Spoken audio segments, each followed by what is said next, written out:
You're probably thinking, my boyfriend said this was a superhero movie, but that guy in the red suit just turned that other guy into a fucking kebab. Well, I may be super, but I'm no hero.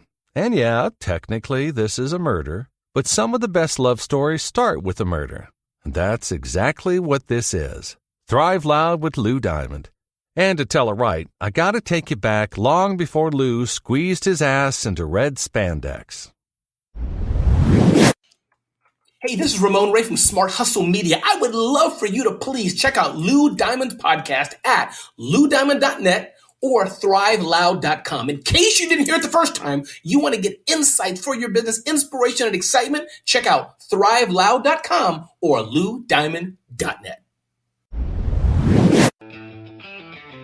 You don't need to play it safe. This was spectacular. And I'm going to be really honest, so I hope you don't mind.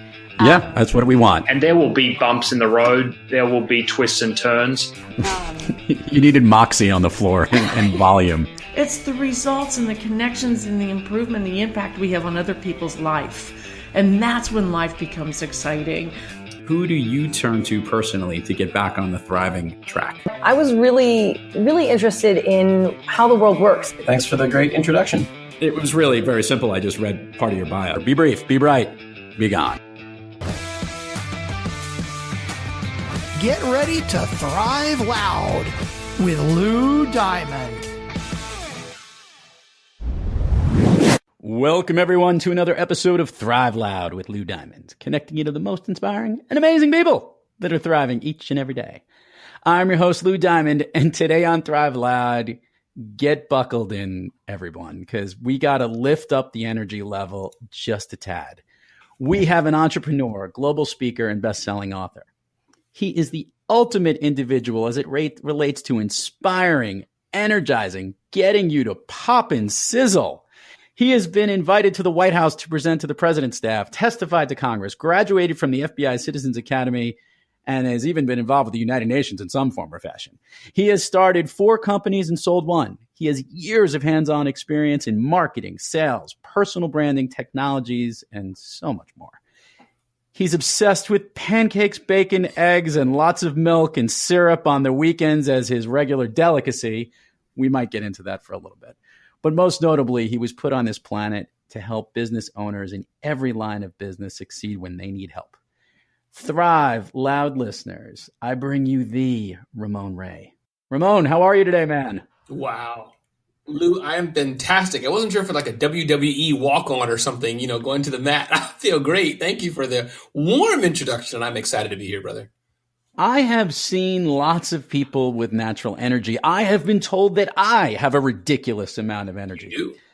But I hang out with a gentleman like you. And to quote a colleague of ours and a friend, after seeing 2 minutes of Ramon, the only 2 words that come to your mind is decaf. But Ramon, I think it's really important because you have the true entrepreneurial spirit in that you are an entrepreneur and success onto yourself, and you also work with lots of entrepreneurial companies. Mm-hmm.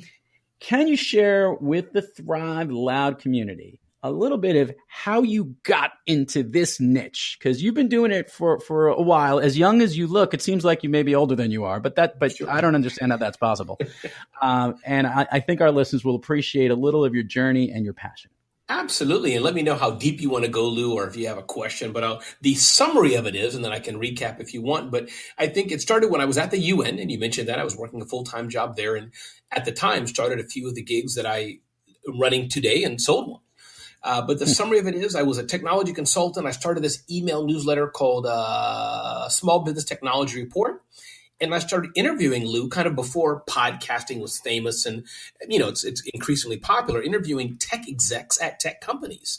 And lo and behold, I think that kind of was the launch pad for this niche of working with large brands. So I didn't know it at the time there was anything called influencer marketing. I was just a technology consultant, doing Microsoft Access at the time was popular and putting an Ethernet cable. We didn't even have Wi-Fi. It was an Ethernet cable, Lou.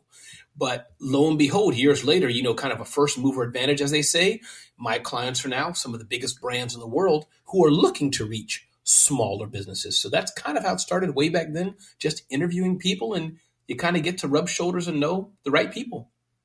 So let's talk about the work that you do, because this is interesting. As everyone's got their different spin and expertise in related to marketing, sales. I've heard terms like smarketing, and that personal branding and tech piece. Where do you fit in, and what is the strength and the thing that you like doing most? Sure. So what I'm not, at least as of right now, Lou, if people say I should change it, is a consultant. So none of your listeners should email me, hey, Ramon, you talked about XYZ with Lou. Can you help me do it? I'm not for most people as a consultant to hire and things like this. But I make my money, and some people are like, really? Like, what do you do for a job, Ramon? I make my money by working with large brands. And they're not all large, but companies, large companies and mid-sized companies who want to reach small businesses. So they hire me to do webinars, to do Twitter chats, to represent them, to be on stage with them, to make their CEOs look good. That's the realm I do. So when a big company that's into sales, cloud sales, whatever company name that could be, when they're looking to better represent their brand, they often hire Ramon. So that's what I do, working with these large brands to bring their brand to life. So small businesses, and this is something that I want to jump into because there is such a realm. When you look at the spectrum of the size of companies and the size of businesses out there, right? There's and specifically over the last 3 to 4 years, and we're recording this obviously beginning of 2019, there was a tremendous number of startups that pop up in the world. And then there's that evolution of companies that start up, go away, but then eventually they become a real small business. To you, what is a small business? That's a great question. I think it means a lot of things to different people. Some of the bigger companies I work with, many of us in the tech space, we use this word SMB, which is a word I don't like pretty much, Lou, because it represents small and medium-sized businesses. And I think, Lou, there's a difference between maybe Lou and Ramon's size business versus a 50-person company. Yeah. Versus a 200-person company versus a 1,000-person company. But for me, Lou, a small business, generally speaking, I'd like to say 10 or less employees.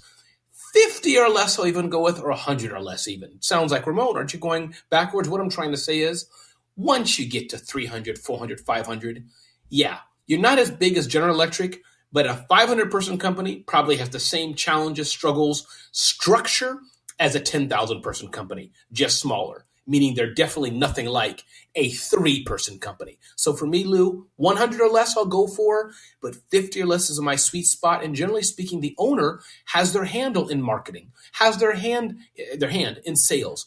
They probably write some of the checks. That doesn't mean they don't have a CFO and things, but they got that small mojo. Lou and Ramon can walk in the door and sit on their couch and speak to the CEO quite easily. So here's the good question that I think this is where our listeners and you will be able to opine the most. What is the biggest challenge the bigger brands are having in connecting to the smaller businesses? That's a great question. I think which is where my bread and butter come in, Lou, is that the biggest challenge they have is being personable and connecting a logo. So may I mention some company names, Lou? Absolutely. As a point of context? Okay. Yeah. And I'm careful with that, some people. So let's take one of my clients, Salesforce. Let's take them. Big billion-dollar company. All of us know the name. But when they go to Austin, Texas, San Francisco, Queens, New York, what does that mean? They need to somehow be human. They need to be approachable, authentic, and reachable. So I think that's the biggest challenge they have. Tesla's a great company, good or not, whatever they are. My point is, they have who? Elon Musk. We all know him. He's the rabble-rouser representing their brand. So I think the biggest challenge they have, Lou, how do we be authentic? How do we connect it? We care about our customers. That's the biggest challenge they have. Take a look at Starbucks. Who is the best representative of Starbucks? It's the barista where you come in, hey, Mr. Diamond or Lou, how are you? You want the whatever you have usually, Lou, whatever. You want that again today? Black. It's really boring. Okay, so let me make it up. You want a Maki coffee black, regular Lou? I joke about that all the time. That my wife is Colombian, so the Starbucks coffee is just a little too bitter for me. But if I ever do, I don't go to a lot of the famous coffee places because I just have black coffee. So I'm just got you. So you're like with you. But I'm a bad example, but I understood what you were getting. Exactly. They would say, hey, so really for big businesses, another thing I heard, Lou, is that you may have heard of Tristan Walker. He had a company, I forgot the name, but products for for lack of a better word, black people, black guys, especially shaving, girls too, but a lot of black men have razor bumps that get in their face because our skin's kind of curly, it goes under the skin. And when you shave, you get razor bumps. That's the essence of it. I think it was Procter & Gamble bought him for whatever number it was, because the second problem they have, Lou, the lack of innovation. We're not going to maybe cover that now, but the point still being is that we smaller businesses, Lou, we can innovate faster. We can make mistakes. We can screw up. And I've made many of them. And then the bigger company can say, great, Ramon's figured it out. Now let's buy his company. So that's the second thing. Tristan, by the way, Bevel was the name of the single blade safety razor. I remember that. It was such a smart idea because, catering to a certain niche is very key. Absolutely. This is an interesting piece because now I want to bring this into the challenge. I'm going to flip this back around, right? So how those larger companies are trying to connect and become more authentic to the small businesses. The small businesses are also always trying to grow as well. And they're also trying to message, and they get stuck a little bit in identity crisis. To your point, when they were a one-person company and now they've evolved to 10 or to 15 or to 50, how they message and market themselves. So let's flip that question around as you and the expert, because you're sitting in that spot. What would you say from a marketing and branding perspective is the biggest challenge for those small business companies so they can continue to grow and get bigger from there? Absolutely. And I think bigger can be defined as either you're growing and you have, 1 building and 10 buildings and 20, or you just want more profit or whatever. So in the context of growing, but I think the biggest challenge they have, Lou, is just simply lack of resources. A larger company, they could say, hey, Jenny and 500 of you, go to Singapore and launch a new brand. End of story. Take 10 billion with you and good luck. See you in 3 years. I exaggerate to some degree, Lou. Maybe the numbers are off, but you get my point. A smaller business, we can't do that. It's like Ramon and Lou or a larger company sitting up at night. We're trying to figure out WordPress, run a Google ad to our next campaign. We got to have a meeting tomorrow with an irate customer and put the kids to bed. That doesn't mean, larger companies don't put their kids to bed. But the point is that our time is so strapped. We don't know everything. We have to get QuickBooks or, whatever, FreshBooks, whatever financial program you're using. And we got to figure out how to use Facebook ads. Oh, then Lou, get that pixel, man, so you can retarget. What's a pixel retargeting? So that's kind of some of our biggest challenges is that we know what we want to do, but man, doing it all, Lou, is tough, brother. It is tough. Hey there! If you're enjoying how Lou is connecting with this guest in this interview, then just imagine how impactful he can be in person. As an international speaker and consultant, Lou Diamond is all about getting organizations to thrive through the power of connecting. To learn more about how you can hire Lou to speak at your company, your conference, or your next event, head on over to loudiamond.net and click the Book Lou button to learn more. He'll truly get everyone to thrive loud. All right, let's get back to the show. Ramon Ray, this is the question that I personally wanted to ask because I love watching this in action. For those who have had the good fortune, and we will provide at the end of this show all the links to see Ramon, and you could see him speak or see any of the clips with him. He is supercharged.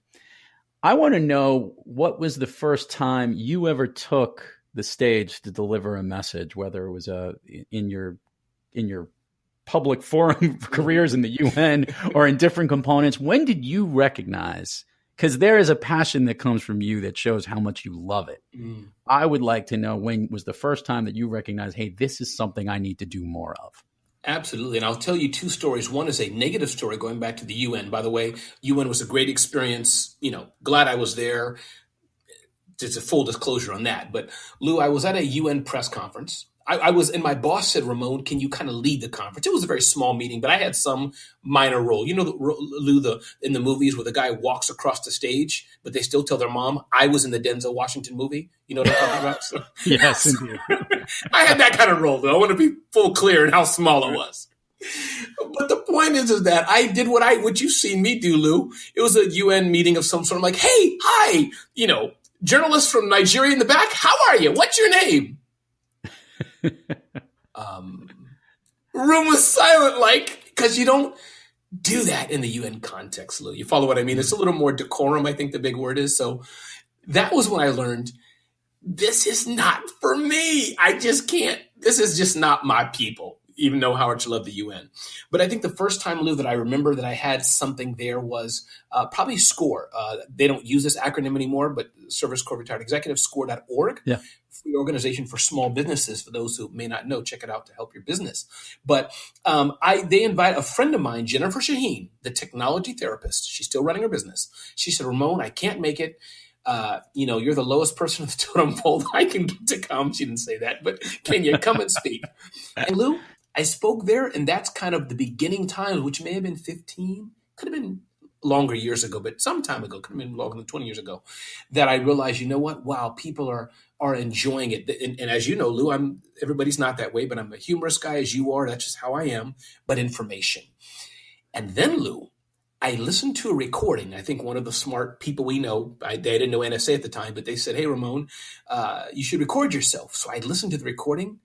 I almost vomited and cried at the same time. It was because I speak fast, as you know, Lou. So point is, I think I answered 500 questions and to your one question. I apologize for that, but that's perfectly fine.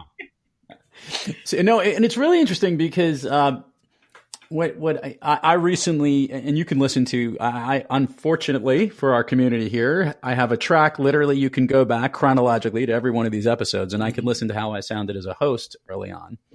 And I could do a very similar thing to videos of when I was speaking.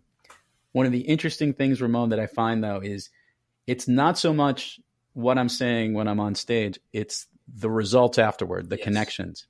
Let's talk about some of the powerful reactions you've experienced over the last few years.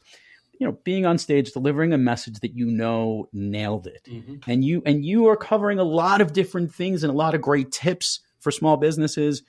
Talk about some of the things that you've been landing of late that it's just that message is hitting home so deeply. Yeah, absolutely. A few things. One, I struggled, and I hope I don't cry on the Lou Diamond show. Let's see what happens. But I cry very easily. Loud. But I struggled at some point in my life with suicide and depression. I haven't done suicide as a word, not that it's a thing you do, but I haven't gone that forward and had ambulances come, but I struggled with depression and lack of self-worth and other things. So I first spoke about this in a public forum on stage at South by Southwest. The annual event in Austin, Texas. And that was preceded. And Lou, I like to use big words. If I use a word that's not right, Lou, just gently say, Ramon, that's not the right word. I'm just correct me. But I think the word is preceded. Another big word for me. In a Facebook post I did. The point is, that was one, Lou, speaking about suicide and depression. And actually, more accurately, entrepreneurial depression. Not that there's not a different types, bullying and other things. But I think we as entrepreneurs, a bit loneliness, God complex. I have to prove it. I have to be this person that I'm really not. Nobody knows, my frailties. So that was one, Lou, that I talked about. I can go into it more if you want. Another one was a brand new one that I did just a few months ago, Human Connections in a Digital World. It was new because they wanted some fresh content, but just talked about how we could be human. You and I, we know each other. We're here on this discussion here, but we're using digital technology. So how can we be human but still leverage the power of digital technology? So those are two talks that really, when I looked at the audience, Lou, I was like, man, people are getting it. People are either crying with me, laughing with me, or I'm touching somebody. So that's what it was for me. By the way, thank you for sharing that. And, as for the personal side, first of all, we all go through the bumps and roads and bruises. And I think talking about it is one of the most important things. And to your point, that's how this whole show came to be. That as someone who's all about connecting, like myself, the podcast became a way to capture the brilliance of how people thrive and share that with our listeners, because this is actually something that we will cover an idea. We will touch on a topic. We'll hit a feeling that someone is actually going through, whether it's an entrepreneur, a business leader, a solopreneur, whatever it might be. And that's why we create this forum each week to do that. And that's, what we hope to achieve. And the question, then I'll spin this because I'm getting good at this. I've done this a few times. Just a few times. And the question that I have is, Ramon, on those off days when you're not feeling well and you want to feel like you need to bounce it around, what practice do you seek, or who do you seek out to help get you back on the thriving track? Yeah, now we're getting deep, see, Lou. I may cry yet, man. Now we're getting real deep. But I think one is, as you may know, I'm a person of faith, and that everybody has their own way of doing it. So God and my faith and Jesus are important to me. So that's one thing. I must give full credit just to my faith and to something beyond myself. I think, too, surrounding myself with friends who I can just commiserate with. I have a friend of mine, Yakov Urinsky, made him see him. He's a local business guy here, business gentleman. And he's someone I can just call and say, Yakov, help, or I'm not feeling so well. And I think also, Lou, the third thing, which really I hope everyone, this can apply to all, is just learning how to deal with it. So for example, for me, Lou, just sitting down and chilling. I'm going to go have a walk. Let me watch a movie. Let me watch Shark Tank. That's my little way when it gets stressful, when you see the ratio of bills to, finance, which I guess they call that cash flow, the cool people do. So, all that stuff, when it's imbalanced, just saying, you know what? Let me just go do something else and solve it later. So does that kind of make sense? Kind of folksy, but that's for me what works. No, absolutely. Like everybody's got their own thing. I find it interesting what people turn to the veg hour. I just need to turn off and relax, and they'll watch it. Actually, Shark Tank. It's really funny. I had a great conversation with a guy who I'll leave out his name on this because he was on the program, and of course, what's really interesting is that you only see the 10-minute segment of what actually happens when they're there, probably for an hour. And obviously, many of the good questions and good things are there, but what they always like to show are the trouble points, and they pile them on top of each other. So that's it's television at its best. All you see is Kevin, go behind the bar and shoot yourself in the foot or whatever. You're a cockroach. And what's funny, so that's what's so funny is I got to meet them, and I said, I don't find that show relaxing at all. It's actually very stressful. I'm like, ooh, are they going to get the money? I don't know. What would you give them? Absolutely. But I'm glad you answered that question the way everyone's got their own niche and what they're working on. Let's do the admin part of this first because I want to get it out of the way. Ramon, share with everybody all the places they can find you, social media, websites, all that fun stuff. Sure. So that we can learn more about you. Yeah, if you go to the Google search engine, Google, I may have spelled that wrong. If you just Google Ramon Ray, no N-A, no Y, no D, you'll find my name. But really, 3 sites, keep in mind, RamonRay.com. You can find all about me and what I do. And 2 websites where you can learn information. Thanks, Lou, for the opportunity. Is smarthustle.com, Hustle, smarthustle.com, and smallbiztechnology.com. I want to add in an additional promo here because I've got to see you in action around this each year now for what will be at the end of 2019, potentially, 14 years? 14 years. That's right. 14 years you have hosted an event. Can you share with the listeners a little bit about this event? Because I think it's pretty great. Sure. This is the annual Smart Hustle Small Business Conference. Done it for about 14 years. We bring together thought leaders, amazing people who talk about the business of hustling. And we've had Seth Godin there, Chris McCann of 1-800-Flowers, and many other amazing speakers. So it's an all-day event where if you want to have amazing networking, be inspired, be energized, have fun, win free cool stuff, check it out, smarthustleconference.com. And hey, listen, those who are referencing Lou Diamond's name, hit me up and you may get some big discounts. You got to say Lou Diamond or this podcast, Thrive Loud. I like the way you're using the publicity form. I think it's smart. It's real smart. All right, so we're recording this at the very early part of 2019. Can you share what are some of the BHAGs, the big goals that Ramon has set for himself for his business for this year? Here it goes, Lou. I think it's only that's 3, and I have so one is increase profitability of my company. God has blessed me. I live well, not rich or anything like that, but well and blessed, regular middle class guy. I would like to increase that to wealth at some point to be able to give back to others and just live a little bit better. So that's 1. 2, I want to launch, which is not even public yet, Smart Hustle Nation. As you know, so I have Smart Hustle Magazine, and it's still in startup phase, but I plan in the next week or 2 or month or 2 to launch Smart Hustle Nation, a community of entrepreneurs. And 3, Lou, I'd love my own terrestrial TV show. Terrestrial meaning, CNN, NBC, ABC, something like that, even if it's for 2 minutes. They can cancel it after that.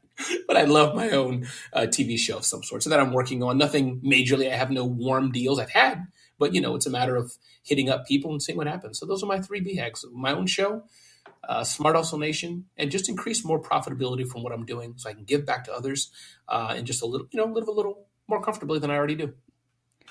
2 more questions for you, Ramon, and then I promise we'll get you out of the hot seat here. I know we can handle it, Thrive Loud listeners. Okay. Your all-time favorite movie? Cuba Gooding Jr. was in a movie called, I think it was called Men of Honor.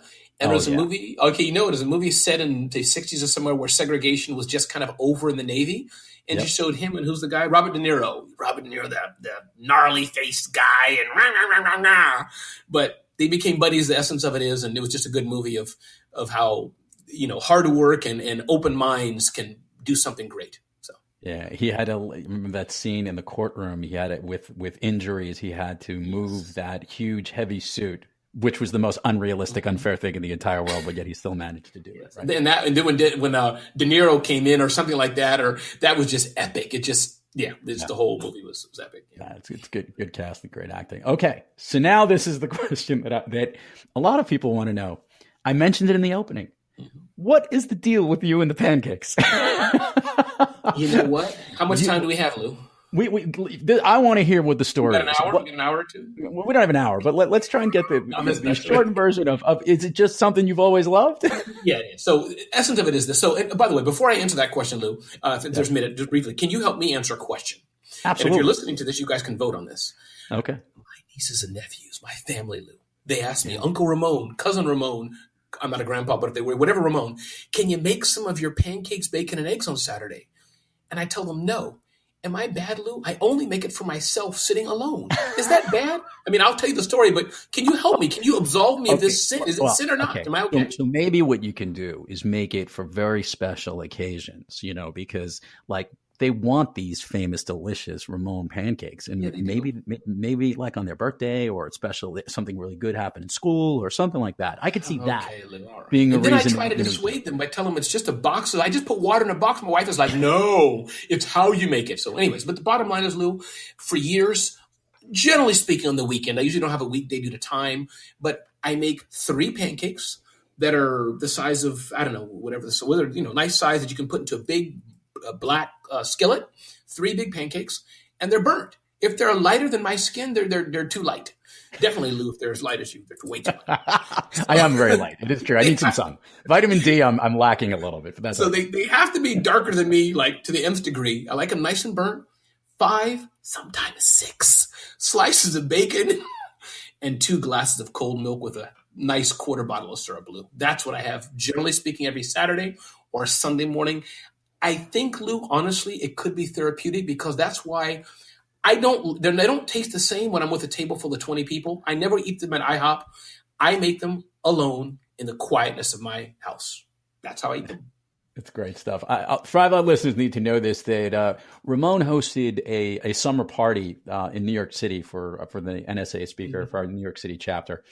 And as kind of a little bit of a joke, we provided him with a box of this pancakes, which of course he loved. But he was legitimately excited about the pancakes, jumping up and down. They were so authentic. It was so real. And I'm like, and I think there was 5 or 6 boxes. I think I finished the last one only a few weeks ago. So it was. I made the comment at that point. I said, I'm getting him on Thrive Loud, and I gotta know what the heck is the real deal with it. But thank you for sharing. I think it's awesome. And by the way, if you want them for your own self, that's good. But every once in a while, if your nieces and nephews want to have them, you could give it to them. I think it'd be good. Anyway, man, Ramon Ray, thank you so much for coming on Thrive Loud. It's a pleasure. My honor. Thank you, Lou. And to all the Thrive Loud listeners out there, thank you for joining us. Until next time, keep thriving onward and upward. And remember, be brief, be bright, be gone. Square that rig and approach the rail. God damn it, Cookie. Move your ass. I want my 12.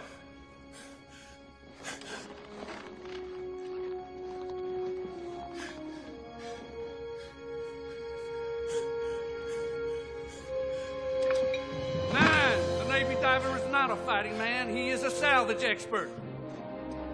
10. If it's lost underwater, he finds it. If it's sunk, he brings it up. If it's in the way, he moves it. 11. If he's lucky, he will die young 200 feet beneath the waves, for that is the closest he will ever get to being a hero. Hell, I don't know why anybody would want to be a Navy diver. Now you report to this line, Cookie.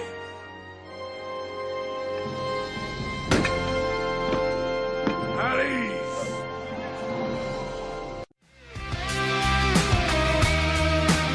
You've been listening to Thrive Loud with your host, Lou Diamond. Make sure to subscribe on iTunes, Overcast, or wherever you get your podcasts. And follow us on Twitter, Facebook, and Instagram at Thrive Loud. Or find us on the web at thriveloud.com.